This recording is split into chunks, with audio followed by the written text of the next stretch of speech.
أنا العبد السقيم من الخطايا وقد أقبلت.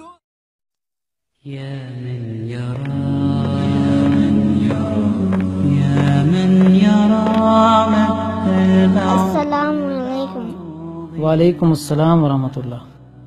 آپ نے کہا تھا کہ گانے سننا گناہ ہے، اس سے ہمارے نبی کا منع فرمائیں۔ جی بالکل، ہمارے نبی نے تو یہاں تک فرمایا تھا کہ میں گانے کو ختم کرنے کے لیے آیا ہوں۔ میرے بھائی تو گانے سنتے ہیں، تو آپ ان کو منع کریں۔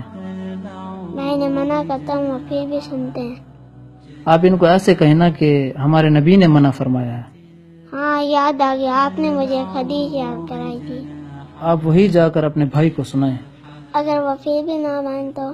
ایسا تو ہو ہی نہیں سکتا کہ کسی امتی کے پاس اپنے نبی کا فرمان پہنچے اور وہ پھر بھی نہ مانے۔ جی ٹھیک ہے، جزاک اللہ۔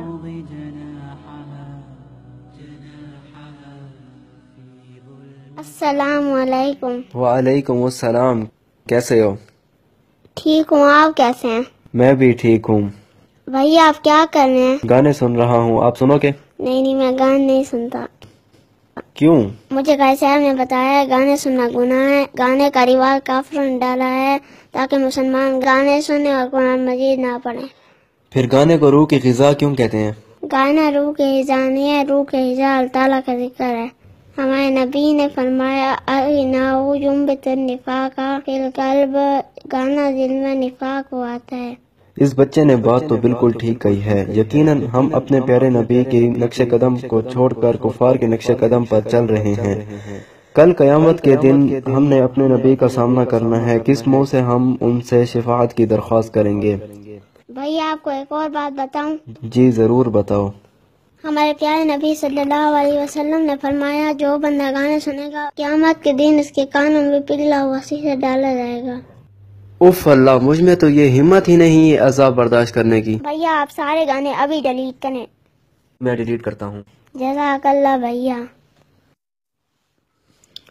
یہ سلیکٹ آل اور یہ سارے گانے۔ حضرت ابن عباس رضی اللہ عنہ سے روایت ہے کہ نبی کریم صلی اللہ علیہ وسلم نے ارشاد فرمایا قیامت کے روز اللہ تعالیٰ اعلان فرمائیں گے کہاں ہیں وہ لوگ جو اپنے کانوں کو مزامیر یعنی گانا اور آلات موسیقی سے بچا کر رکھتے تھے۔ پھر فرشتے ان کو مجمع سے الگ کر کے مشک و عنبر کی وادیوں پر بٹھا دیں گے، پھر اللہ تعالیٰ کی ایسی تسمیع و تحمید سنائیں گے کہ سننے والوں نے کبھی ایسی آواز نہیں سنی ہوگی۔